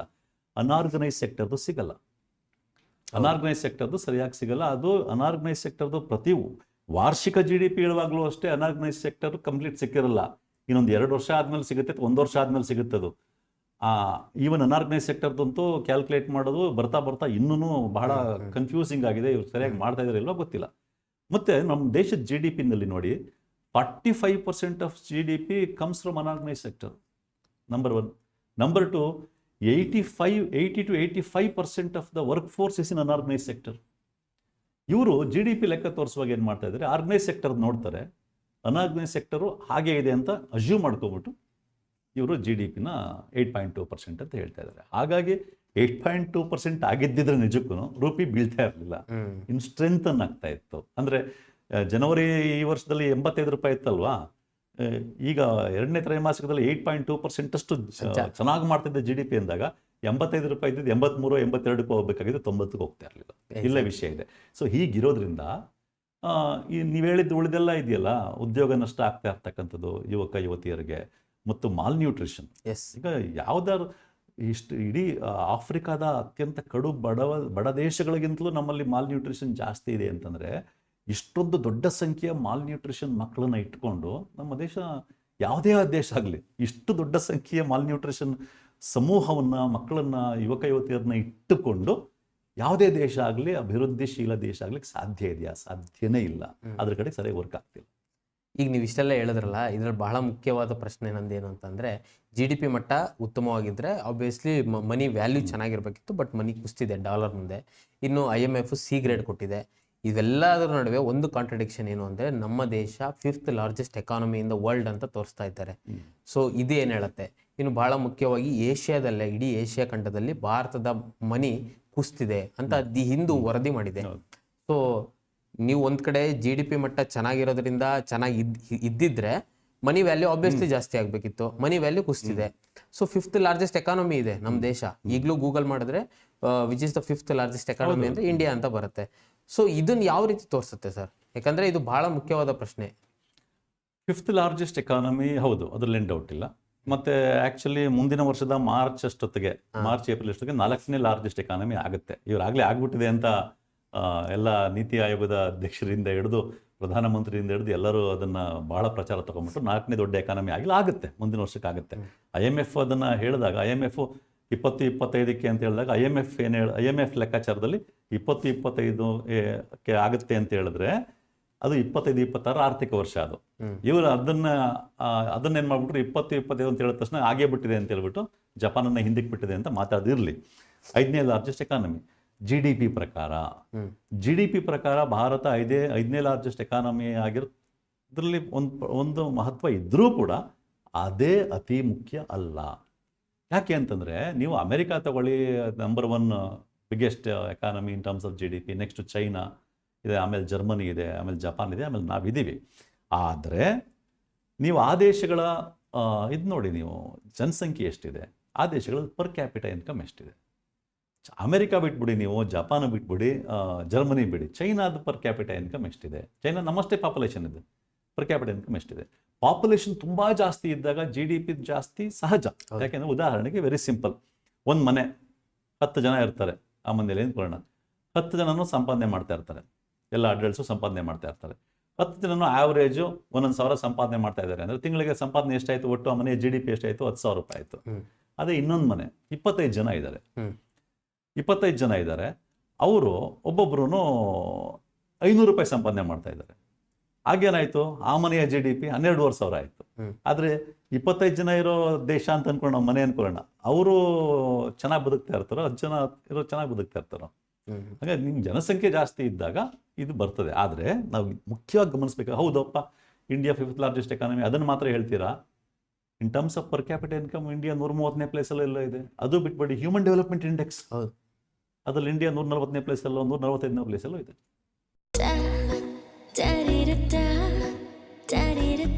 ನನಗೆ ಇಷ್ಟ ನಂದಿನಿ ತುಪ್ಪ, ಶುದ್ಧ ತುಪ್ಪ ಅಂದರೆ ನಂದಿನಿ. ಸರ್, ಈಗ ಎಕನಾಮಿಕ್ಸ್ ಆಯಿತು, ಸ್ವಲ್ಪ ಪಾಲಿಟಿಕ್ಸು ಮಾತಾಡಬೇಕಾಗತ್ತೆ. ಯಾಕಂದರೆ ಇಂದಿನ ಹಣಕಾಸು ಇಂಡಿಯನ್ ರುಪಿ ಕುಸಿತದ ಬಗ್ಗೆ ಈ ರಾಜಕೀಯ ಕಾರಣನೂ ಇರ್ಬೋದು ಅಂತ. ಯಾಕಂದರೆ 2013ರಲ್ಲಿ ನರೇಂದ್ರ ಮೋದಿಯವರು ಗುಜರಾತ್ನ ಮುಖ್ಯಮಂತ್ರಿ ಆಗಿದ್ದಾಗ ಭಾರತದ ಆರ್ಥಿಕತೆಯನ್ನೇ ಇಟ್ಕೊಂಡು ಅವರು ಚುನಾವಣೆಗೆ ಬಂದವರು. ಆರ್ಥಿಕತೆ ವ್ಯಾಲ್ಯೂ ಕುಸಿತಾ ಇದೆ ಅಂತ ಹೇಳಿ ಚುನಾವಣೆಯನ್ನೇ ಗೆದ್ದು ಬಂದವರು. ಈಗ ಒಂದು ಟ್ರೋಲ್ ಆಗ್ತಾ ಇದೆ, ಡಾಲರ್ ಮುಂದೆ ಮೋದಿ ಅವರು 90 ಓಡಿಸಿದ್ರು, ಅಂದರೆ ನಮ್ಮ ಭಾರತದ ರುಪಿಗೆ 90 ಓಡಿಸಿದ್ರು ಅಂತ ಮೋದಿ ಅವರಿಗೆ ಮತ್ತೆ ಟ್ರೋಲ್ ಮಾಡ್ತಾ ಇದ್ದಾರೆ. ಇನ್ನು ಮನಮೋಹನ್ ಸಿಂಗ್ ಸರ್ಕಾರ ಇದ್ದಾಗ ಅದ್ರ ವಿರುದ್ಧ ಹಲವಾರು ಟೀಕೆಗಳನ್ನು ಮಾಡಿ ನರೇಂದ್ರ ಮೋದಿ ಅವರು ಅಧಿಕಾರಕ್ಕೆ ಬರ್ತಾರೆ. ಬಹಳ ಮುಖ್ಯವಾಗಿ ಗಮನಿಸಬೇಕು, ಕೆಲವು ಸೆಲೆಬ್ರಿಟಿಗಳು ಮನಮೋಹನ್ ಸಿಂಗ್ ಸರ್ಕಾರದ ವಿರುದ್ಧ ಬಹಳಷ್ಟು ಟ್ವೀಟ್ಗಳನ್ನ ಸಂಬಂಧಪಟ್ಟಂಗೆ, ಅದೇ ಇದು ಮನಿ ವ್ಯಾಲ್ಯೂ ಸಂಬಂಧಪಟ್ಟ ಹಾಗೆ, UPA ಸರ್ಕಾರಕ್ಕೆ ಸಂಬಂಧಪಟ್ಟ ಹಾಗೆ. ಸೊ ಈಗ ಅವ್ರು ಯಾರು ಮಾತಾಡ್ತಾನೆ ಇಲ್ಲ. ಬಹಳ ವಿಶೇಷವಾಗಿ ನರೇಂದ್ರ ಮೋದಿ ಅವರೇ ಈ ವ್ಯಾಲ್ಯೂ ಬಗ್ಗೆ ಈಗ ಮಾತಾಡ್ತಾನೆ ಇಲ್ಲ. 90 ರೂಪಾಯಿ ಕುಸಿತಿರೋದ್ರ ಬಗ್ಗೆ ಇದೆಲ್ಲ ಏನ್ ಹೇಳತ್ತೆ ಸರ್? ಈ ಪಾಲಿಟಿಕ್ಸು ಮತ್ತೆ ಈಗ ಸೆಲೆಬ್ರಿಟಿಗಳು ಮಾತನಾಡಿದ್ದು ಸೇರಿಸಿದ್ರೆ ಈಗೆಲ್ಲ ಏನ್ ಹೇಳತ್ತೆ ಅಂತ? ಈ ಸೆಲೆಬ್ರಿಟಿಗಳ ಬಗ್ಗೆ ಜನ ನಿರ್ಧಾರ ಮಾಡಬೇಕು. ಯಾಕಂದ್ರೆ ಈ ಸೋಕಾಲ್ಡ್ ಸೆಲೆಬ್ರಿಟಿಗಳು, ಸೋಕಾಲ್ಡ್ ನ್ಯಾಷನಲಿಸ್ಟ್ ಪತ್ರಕರ್ತರುಗಳು ಅವತ್ತು $1ಗೆ 58 ರೂಪಾಯಿ ಆಗಿದ್ದಾಗ ಅಯ್ಯಯ್ಯೋ ದೇಶ ಹಾಳಾಗೋಯ್ತು, ಈ ದೇಶನ ನಡ್ಸಕ್ ಬರ್ತಾ ಇಲ್ಲ ಈಗಿರೋ ಸರ್ಕಾರಕ್ಕೆ, ಈ ಸರ್ಕಾರ ದೇಶನ ಹಾಳು ಮಾಡ್ಬಿಡುತ್ತೆ ಅಂತ ಟ್ವೀಟ್ಗಳ ಮೇಲೆ ಟ್ವೀಟ್ಗಳು ಮಾಡಿ ಏನೇನು ಮಾತಾಡ್ಬೋದು ಎಲ್ಲ ಮಾತಾಡ್ಬಿಟ್ರು. ಅದರಲ್ಲೂ ಜೂಹಿ ಚಾವ್ಲಾ ಅನ್ನೋರಂತೂ ನಾನು ಹಾಕೊಳ್ಳೋ ಅಂಡರ್ವೇರು ನೇಮು ಡಾಲರು, ಹಂಗಾಗಿ ನಾನು ಬಚಾವು, ರುಪಿ ಆಗಿದ್ರೆ ಅದರ ಹೆಸರು ಪದೇ ಪದೇ ಜಾರೋಗ್ತಾ ಇತ್ತು ಅಂತ ಆ ಮಟ್ಟಕ್ಕೆಲ್ಲ ಟ್ವೀಟ್ ಮಾಡಿದ್ರು. ಬಹಳ ಏನೋ ಸಖತ್ತಾಗಿ ಟ್ವೀಟ್ ಮಾಡ್ತಾ ಇದ್ದೀನಿ ಅನ್ನೋ ಥರ. ಇನ್ನು ಮೋದಿಯವ್ರದ್ದಂತೂ ಹೇಳಂಗೆ ಇಲ್ಲ. ಮೋದಿಯವರಂತೂ नेपाल का करेंसी नहीं गिरता है, बांग्लादेश का करेंसी नहीं गिरता है, पाकिस्तान का करेंसी नहीं गिरता है, क्या कारण है ಇಂಡಿಯಾದ ಮಾತ್ರ ಬೀಳ್ತಾ ಇದೆ ಅಂತ.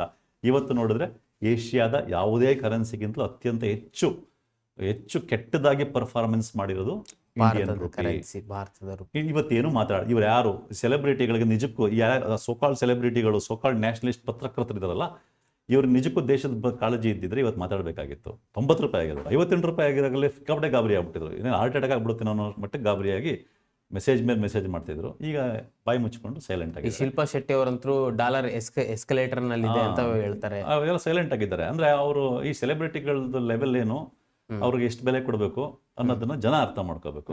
ಮತ್ತೆ ಮೋದಿಯವ್ರ ಬಗ್ಗೆ ಅಂತೂ ಮಾತಾಡೋದೇನು ಇಲ್ಲ. ಮೋದಿಯವರು ಅದನ್ನ ಪದೇ ಪದೇ ಹೇಳಿದ್ದಾರೆ. ಮೋದಿಯವರು ರುಪಿ ವ್ಯಾಲ್ಯೂ ಹಿಂಗೆ ಕುಸಿತಾ ಇದೆ, ಇದಕ್ಕೆ ಕಾರಣ ಈ ಸರ್ಕಾರ ಇದ್ರ ಬಗ್ಗೆ ತಲೆ ಕೆಡಿಸ್ಕೊಳ್ದೆ ಕರಪ್ಷನ್ ಅಲ್ಲಿ ಮುಳುಗಿದೆ. ರುಪಿ ವ್ಯಾಲ್ಯೂ ಕುಸಿತಾ ಇದೆ, ಇದಕ್ಕೆ ಕಾರಣ ಇವ್ರಿಗೆ ಎಬಿಲಿಟಿ ಇಲ್ಲ.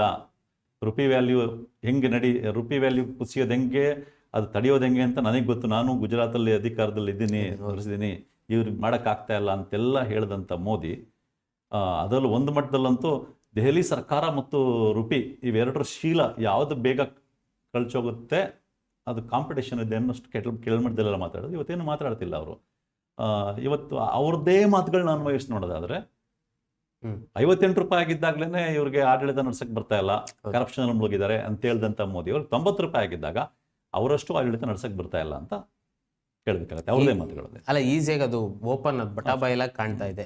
ನಾವು ಇದರಲ್ಲಿ ಇನ್ನೊಂದು ಬಹಳ ಮುಖ್ಯವಾಗಿ ಗಮನಿಸಬೇಕಾಗಿರೋ ವಿಷಯ ಏನು ಅಂದರೆ ಸರ್, 2047 ಹೊತ್ತಿಗೆ ಭಾರತ ದೇಶವನ್ನ ಮುಂದುವರೆದ ದೇಶವನ್ನಾಗಿ ಮಾಡ್ತೀವಿ, ವಿಕಸಿತ ಭಾರತವನ್ನಾಗಿ ಮಾಡ್ತೀವಿ ಅಂತ ಮೋದಿಯವರೇ ಹೇಳಿದ್ದಾರೆ. ಬೊಬ್ಬಿರಿದು ವೇದಿಕೆ ಮೇಲೆಲ್ಲ ನಿಂತ್ಕೊಂಡು ಅವರೇ ಹೇಳಿದ್ದಾರೆ. ಇನ್ನು ಜಗತ್ತಿನ 5ನೇ ಅತ್ಯಂತ ಶ್ರೀಮಂತ ರಾಷ್ಟ್ರವನ್ನಾಗಿ ಭಾರತವನ್ನು ತೆಗೆದುಕೊಂಡು ಹೋಗ್ತೀವಿ ಅಂತಾರೆ. ಇದೇ ಮೋದಿ ಗ್ಯಾರಂಟಿ ಅಂತಲೂ ಸಹ ಅವ್ರು ಹೇಳ್ತಾರೆ.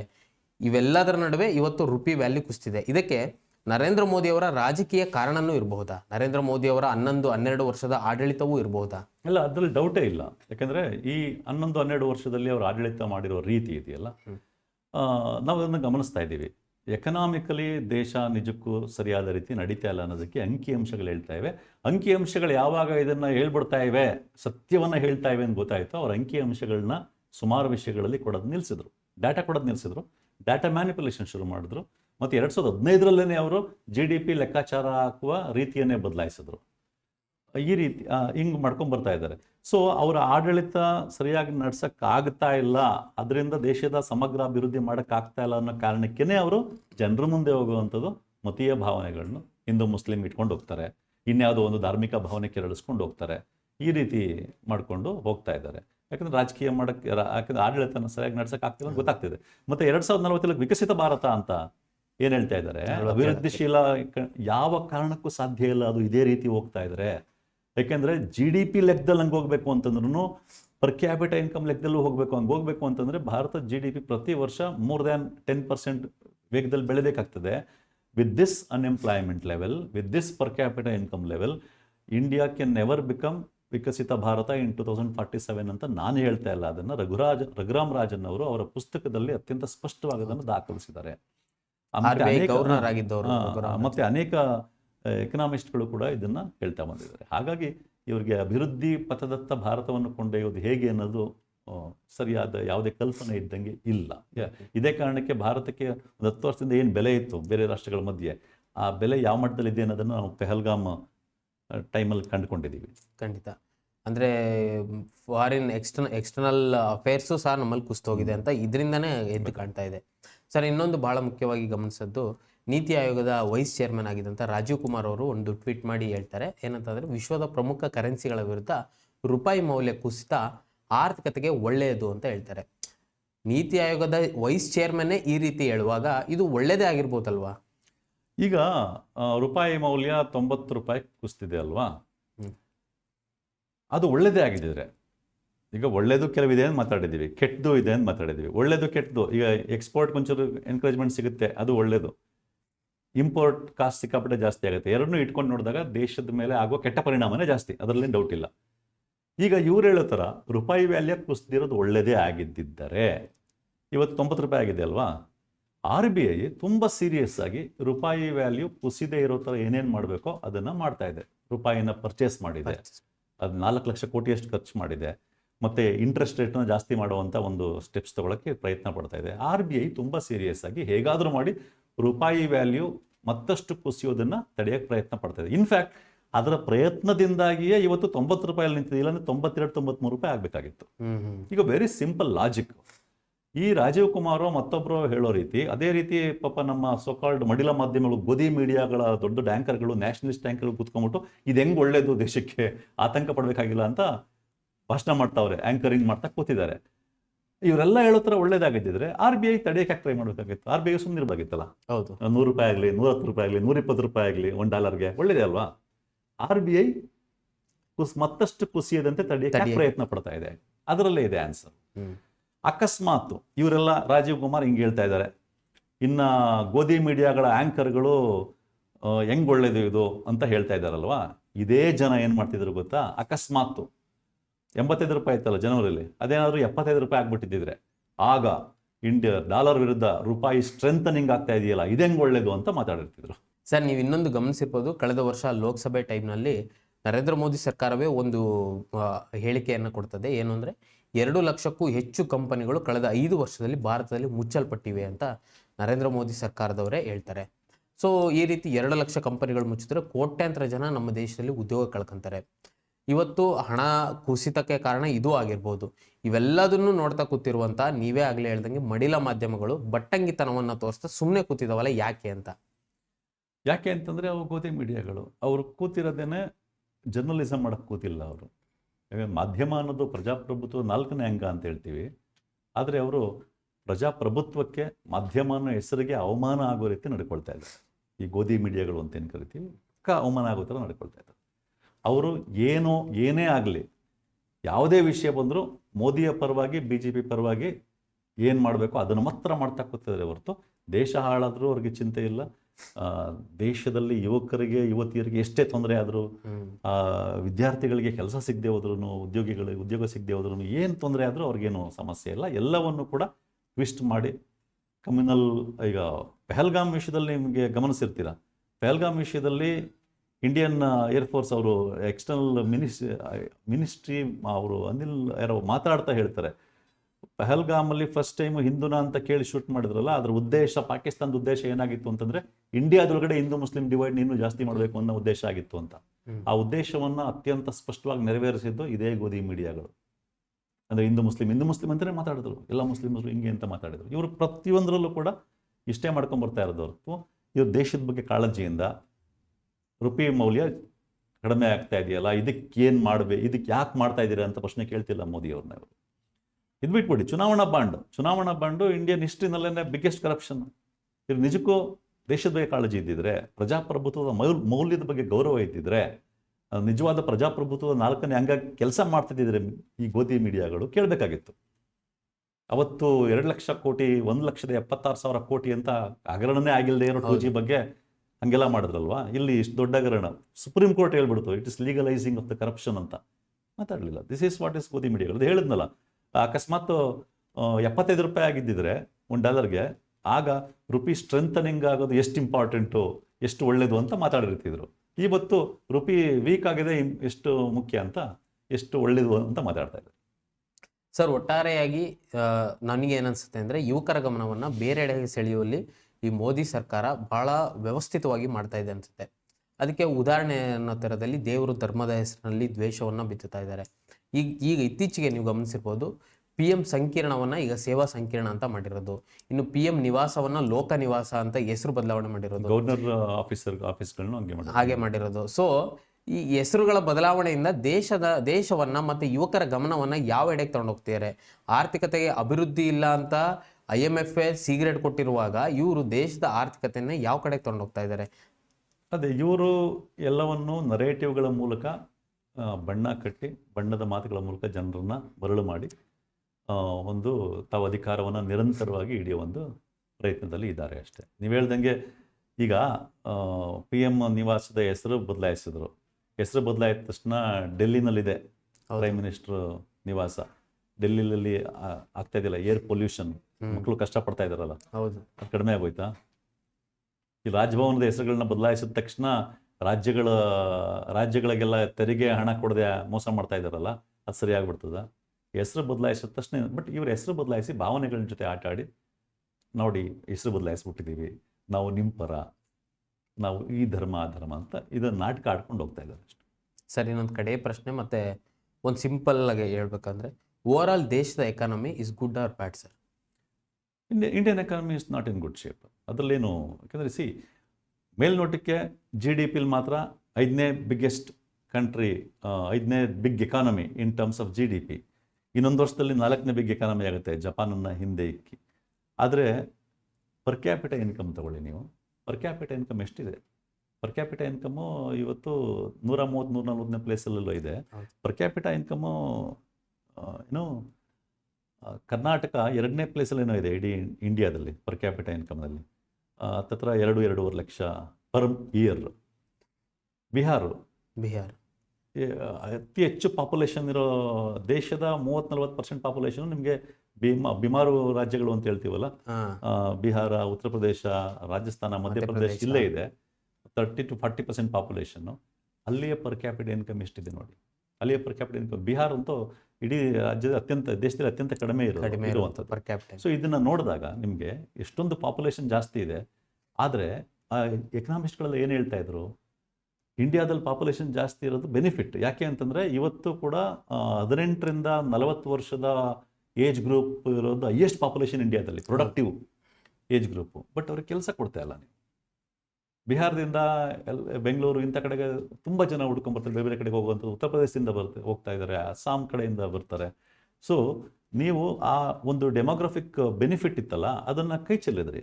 ಕಡೆ 10 ವರ್ಷದಲ್ಲಿ ಉದ್ಯೋಗ ಸೃಷ್ಟಿ ಮಾಡದೇನೆ ಆ ಡೆಮೋಗ್ರಫಿಕ್ ಬೆನಿಫಿಟ್ನ ಕೈ ಚೆಲ್ಲಿದ್ರಿ ನೀವು. ಇನ್ನು 10 ವರ್ಷದಲ್ಲಿ ಅಬೌವ್ 45 ಇಯರ್ಸ್ ಏಜ್ ಪಾಪ್ಯುಲೇಷನ್ದೇ ಸಂಖ್ಯೆ ಜಾಸ್ತಿ ಆಗ್ತದೆ. What you are going to do? ಅತಿ ಮುಖ್ಯ ಕಾಲಘಟ್ಟ ಕಡೆ 10 ವರ್ಷದಲ್ಲಿ ನೀವು, ಅದು ಕ್ರೂಷಿಯಲ್ ಇದಾಗಿತ್ತು. ಇದು ಸರಿ ಮಾಡಬೇಕು ಅಂದರೆ ಅಷ್ಟು ಈಸಿ ಇಲ್ಲ. ಎಕ್ಸಾಕ್ಟ್ಲಿ. Thank you sir. ಭಾಳ ಒಳ್ಳೆಯ ಮಹತ್ವದ ಚರ್ಚೆ ಆಯಿತು. ಡಾಲರ್ ಎದುರು ಹಣದ ಕುಸಿತ ಮತ್ತು ದೇಶ ಯಾವ ಪರಿಸ್ಥಿತಿಯಲ್ಲಿದೆ, ದೇಶ ಯಾವ ದಿಕ್ಕಿನಡೆ ಸಾಗ್ತಾ ಇದೆ, ಭಾಳ ವಿಚಾರಗಳನ್ನು ಚರ್ಚೆ ಮಾಡಿದ್ದೀವಿ. ವೀಕ್ಷಕರೇ, ಇದೇ ರೀತಿಯ ಇನ್ನು ಸಾಕಷ್ಟು ಚರ್ಚೆಗಾಗಿ ಇದೀನ.com ಯೂಟ್ಯೂಬ್ ಚಾನಲ್ನ ಸಬ್ಸ್ಕ್ರೈಬ್ ಮಾಡಿ ಮತ್ತು ಬೆಲ್ಲೈಕನ್ ಒತ್ತಿ ಇದೇ ರೀತಿ ನಮ್ಮನ್ನು ಬೆಂಬಲಿಸಿ. ಧನ್ಯವಾದ. ಮತ್ತಷ್ಟು ವಿಶೇಷ ವಿಡಿಯೋಗಳನ್ನು ನೋಡಲು ಮತ್ತು ಹೊಸ ವಿಡಿಯೋಗಳ ಬಗ್ಗೆ ತಿಳಿಯಲು ಇದೀನ.com ಯೂಟ್ಯೂಬ್ ಚಾನೆಲ್ ಸಬ್ಸ್ಕ್ರೈಬ್ ಮಾಡಿ ಮತ್ತು ಬೆಲ್ ಐಕಾನ್ ಕ್ಲಿಕ್ ಮಾಡಿ.